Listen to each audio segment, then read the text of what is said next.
You don't choose the fire chooses you. Some people chase blessings, others become them. If you're seeing these signs, I'm not here to pat your back. I'm here to tell you, you're dangerous. Not because of who you are, but because of what's been placed inside you. Heaven recognized it, hell felt it, and earth is about to see it. There are some people who command attention with charisma. They speak well, they dress sharp, they have charm and stage presence. But then, there are others who shake rooms just by being there. They don't open their mouths, they don't beg for the spotlight. They might not even make eye contact. Yet when they enter, the atmosphere tightens. Something unseen steps in with them. It's not personality, it's presence. It's not them, it's what's on them. This kind of weight is not developed in crowds, it's born in crushing. These are the ones who have wrestled with God in dark places, fought lions in silence, bled behind closed doors, and come out with fire in their bones. And that fire, even when quiet, is confrontational.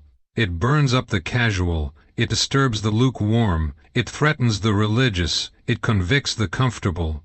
You see, when you carry something divine, your mere presence becomes a measuring stick. You walk in and suddenly people realize what they lack. They feel the gap between their words and their reality. That discomfort, that tension, that's the anointing doing surgery without a scalpel. People will say they don't like you, but they can't explain why. They'll avoid you but still talk about you when you're gone. They'll accuse you of arrogance when you haven't said a word. That's not offense, that's exposure. The anointing reveals, it confronts, and when you carry it, you don't have to speak to be heard. Your silence is louder than their sermons. Your stillness carries more power than their performances, because what's resting on you doesn't need applause, it demands alignment. And make no mistake, that kind of presence doesn't come cheap. You don't get it by reading books or going to conferences. It's forged in the furnace. It's pressed into your spirit in midnight hours where no one sees. You don't wake up one day and carry that kind of weight. You survive for it. You die to your ego, you die to people-pleasing, you die to needing validation, and when you finally stop caring about the stage, God gives you substance, real fire, real oil, and real weight. So if you've noticed that people change when you show up, if you've seen leaders get nervous and sinners get still, don't shrink back, don't apologize, don't explain. You weren't made to be understood, you were made to be undeniable. You were made to carry heaven's pressure into earth's rooms, and that pressure?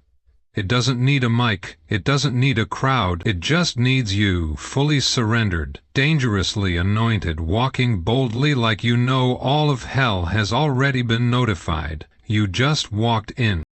You think the attacks came because you messed up. You think the betrayal means you missed the mark. You think the pressure is punishment. But hear me loud. You're not being attacked because you're weak. You're being attacked because you're loaded. There's something on you the enemy can't afford to let develop.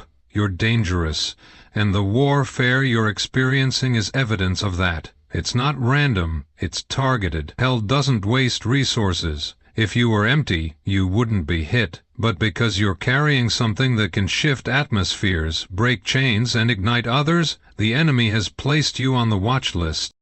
The truth is, people with average callings don't face this level of warfare. People who are content blending in, playing church, fitting into systems, they don't get attacked like this. But when you start breaking molds, when you stop entertaining demons and start confronting them, when you stop being normal and start being anointed, the alarms in hell go off. You think you're fighting people? No. You're wrestling with ancient resistance that was assigned to stop your bloodline, and now it sees you as a threat because you're the one that didn't fold. Unusual warfare isn't just spiritual, it's personal. You get betrayed by people you trusted the most. You get cut by the very ones you were healing. Doors that were open suddenly slam shut. Relationships grow cold for no reason money dries up, and when you cry for help the room grows silent. But don't confuse isolation for abandonment, it's protection.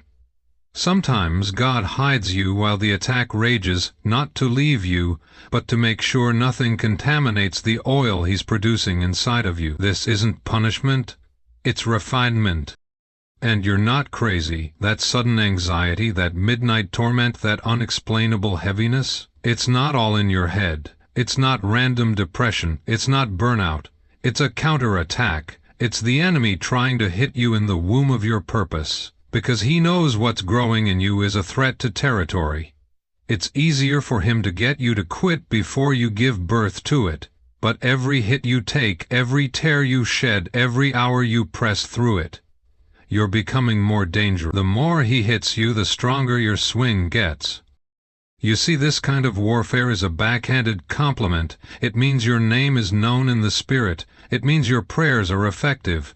It means your presence is disruptive. You don't walk into regions quietly, you shift them. You're not just another believer, you're a breaker, a pioneer.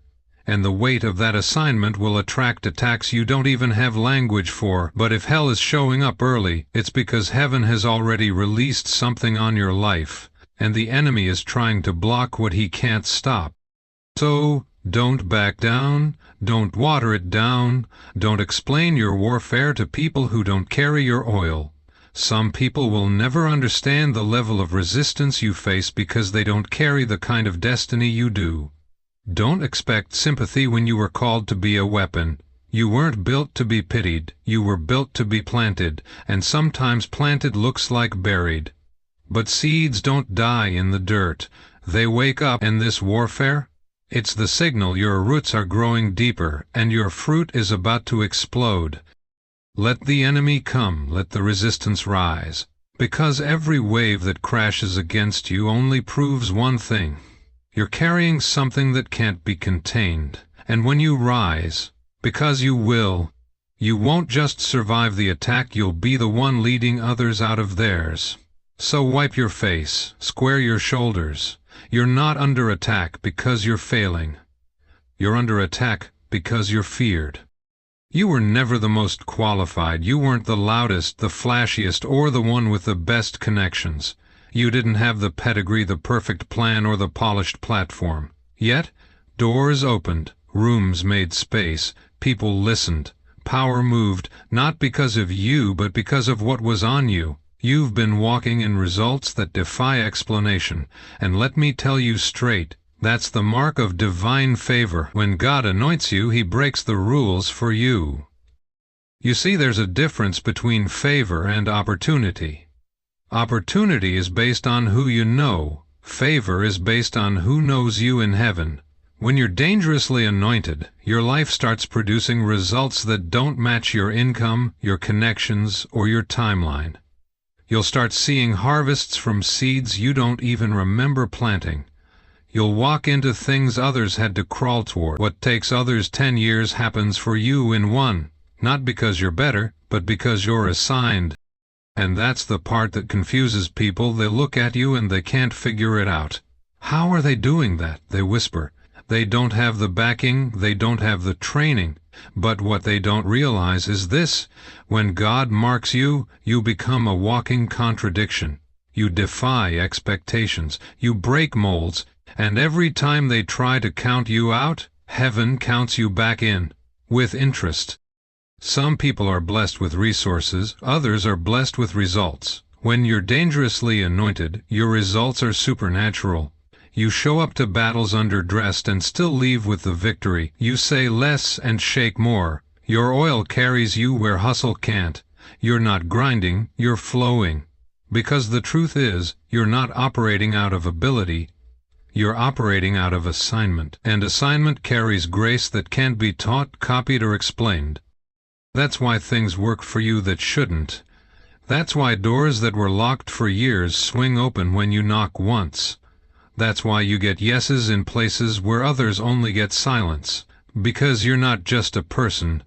You're a move, a signal, a strategy. God's using your life to prove what He can do with someone who stays surrendered. That's why you don't have to chase what's yours. It finds you because you've been anointed to attract what you should have had to apply for. It's also why jealousy follows you like a shadow. People who work harder wonder why you rise higher. People who trained longer get offended at how fast you move, but they don't know the cost of your obedience. They don't know the nights you prayed with no response, the seasons you poured with nothing in your cup, the countless times you obeyed when it broke you. This oil didn't come from convenience, it came from crushing, so don't ever apologize for being blessed. You're not lucky, you're marked. And don't let imposter syndrome creep in either. Just because your resources don't match your results doesn't mean you're out of place.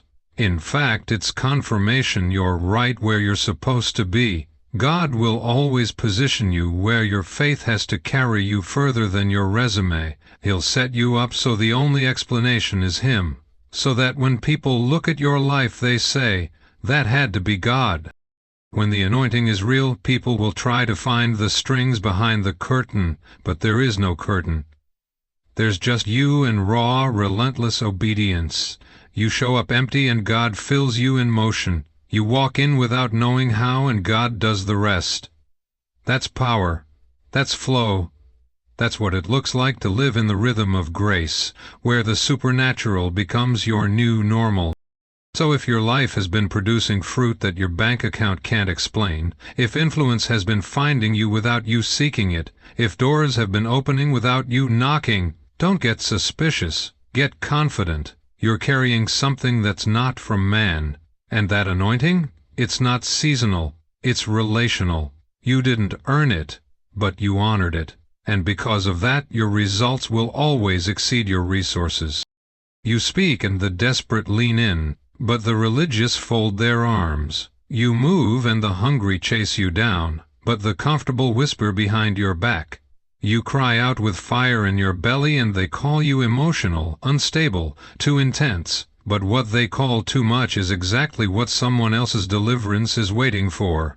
You're not called to entertain the polite, you're called to awaken the dying. And when that's your assignment, don't be surprised when the ones drowning in tradition throw stones while the ones drowning in sin cling to your feet.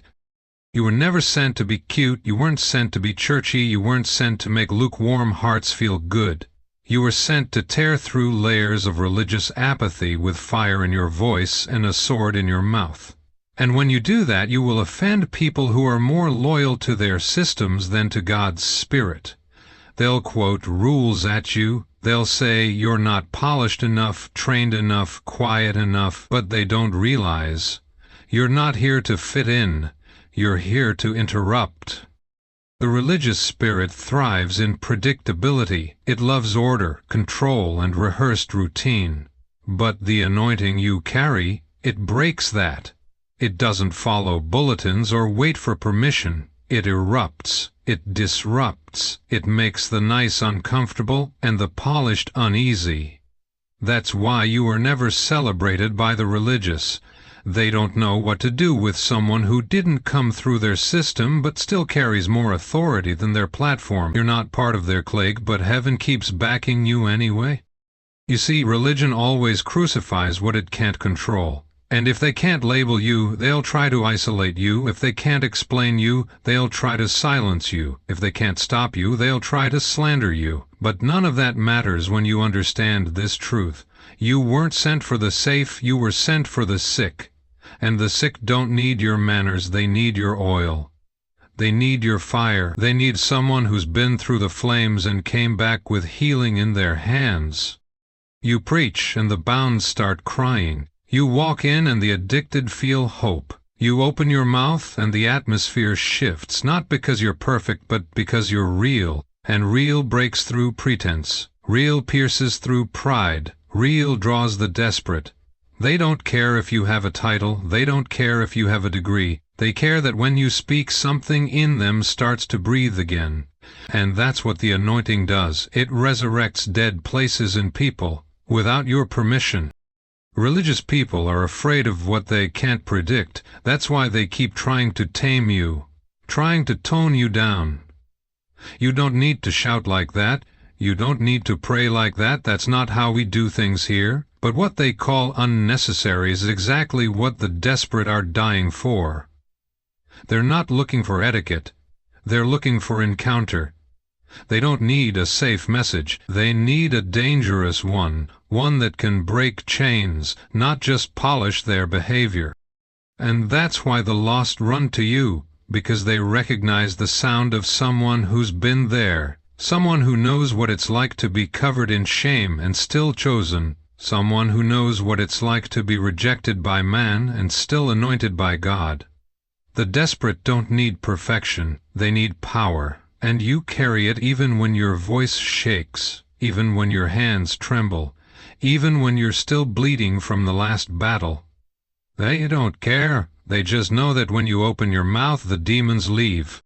Let them say you're too bold, let them say you're too loud. You weren't called to whisper to the grave, you were called to command it to open.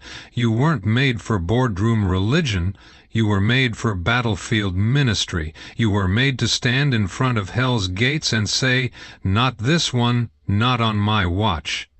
And that kind of authority will always offend those who only know God through routine and ritual. You are not here to be understood. You are here to be undeniable. Your life isn't meant to be digestible to everyone, it's meant to be a shock to the system. You weren't called to pacify the religious, you were called to provoke the hungry. And yes, it comes with loneliness. Yes, it comes with rejection, but it also comes with revival. And when the desperate get set free, when the bound are delivered, when the broken rise up, every rejection becomes worth it. So don't water it down. Don't shrink to fit their comfort zones.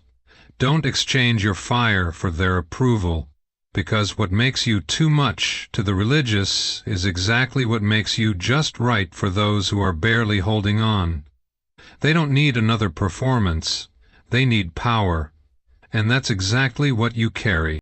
You are a bridge for the broken, a lifeline for the addicted, a firestarter for the weary, and that makes you a threat to everything fake, cold, and rehearsed. So let the religious misunderstand you, let them gossip, let them criticize. Just keep burning, keep crying out, keep breaking atmospheres, because the ones who need you most, the hungry, the desperate, the forgotten, they see you, and they know that one's been with God. You will always be too much for the ones who settled, but you'll be perfectly in season for the ones who are drowning. The world doesn't need another polished echo, it needs a voice that's been forged in the fire, and when you walk in that, don't expect to be accepted, expect to be used, expect to be sent, expect to be dangerous.